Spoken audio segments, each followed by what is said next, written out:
minds when it comes to technology.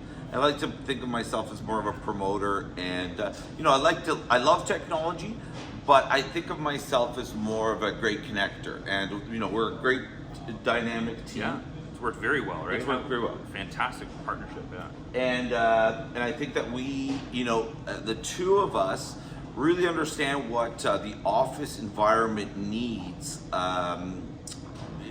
globally, if not North America wide for sure. And I think that we're very astute in our knowledge when it comes to knowing the customer needs. And I think that that's a really, really big challenge for people, because I don't think everybody knows what customers need. We've seen what's happened in the after the post-pandemic in a hybrid model. And JP can kind of clarify some of the things that have changed after the pandemic. Yeah, I think one of the biggest things is what a lot of organizations haven't done is taking a look at what's going on with their environment, especially in their fleet environment. And a lot of people are hybrid work, right? So there's a few things: digitization of documents. How are you guys sharing content with everybody? How's that working? What's going on?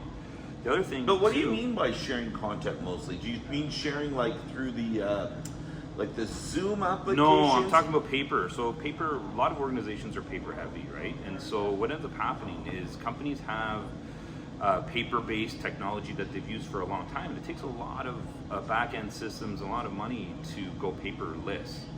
So one of the things we talk about is how do we help organizations go paper light? And we use these machines in the back here to really help you guys understand that, so we can start digitizing documents by scanning.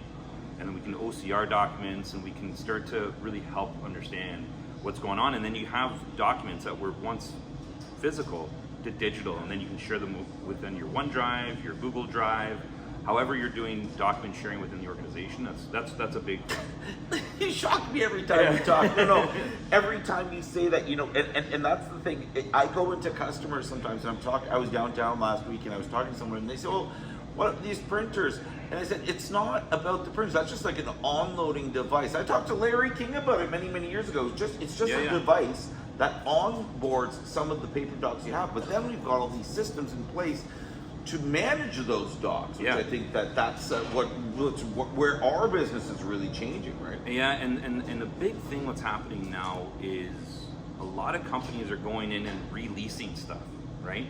And I think that's a big low-hanging fruit, because if you're going in and you're getting your devices released, you're kind of getting ripped off, right?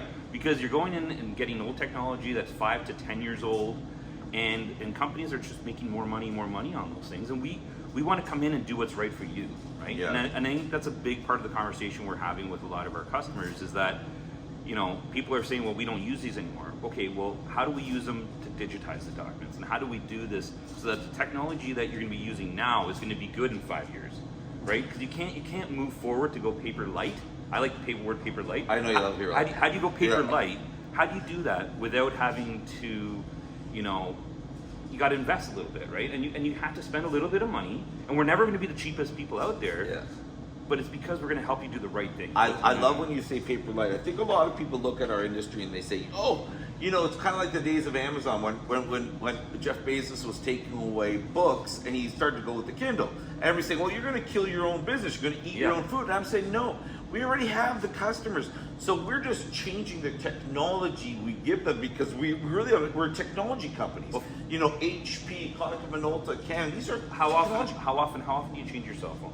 Yeah, exactly. How often do you change your cell phone? I've been trying to keep it off, actually. I've got the 14. I should have the 16. And what I noticed as a great feature, because a friend of mine got it, is the bottom little thing there. If you hold it down on the bottom, it becomes a video right away. If you tap it once, it becomes a photo. So there's a nice little bottom on the button on the 16 that allows. It's right here. Well, and the other thing right too. Here. But it's right here. Bum. The other thing too, though, and then for social media, you do a lot of social media. It's good. Like you can use you just it go as fast. So often I'm driving and I'm like, oh, and then I got to go through it. So if I just held it, all of a sudden it's video.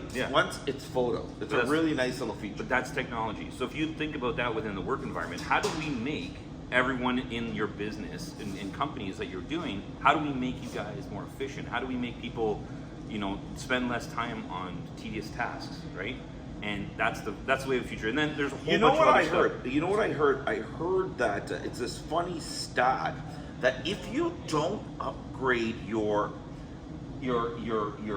office technology, it's not just the technology, it's also the software behind it, that you have a real issue with cybersecurity.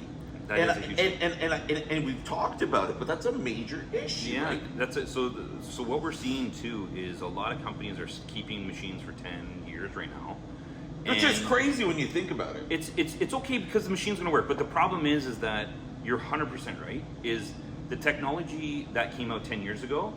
The machines aren't fast enough. They don't have enough RAM. They don't have enough space within the machine to actually run the newest firmware. And technology changes by putting in the newest firmware. Yeah. And companies always upgrade. Like I'm gonna use your cell phone again. Like I have a 14. And my 14, I just updated it, and my battery dies in like 10 minutes. I know. So right? this is the issue. It's the same So thing. the battery issue has actually been solved with the 60. My friend, it lasted 2 days, and he used it a lot. Yeah. I said, "What do you mean 2 days?" Yeah. I said, "Mine is done by 1 o'clock." Yeah, right. But so that's what happens when you have old technology and you're putting new technology in. It's not going to be as efficient as it was back then, right? So that's Okay, that's let what me we're looking take at, you off security. the work thing. You didn't go to CES this year. No, I no. didn't go to CES. No. But what is your favorite new technology of last year, you think, JP? And I don't mind if you think about that a little bit. But like, it doesn't have to be our technology. What do you think is like your favorite? You know, I know you love automotive. I know you love. Yeah. I'm not. I like old. I like. I'm going to say the driver's era of cars. So that's like the 80s, 90s, and 2000s of cars because you don't have too much crazy technology in the driving modes and what's going on.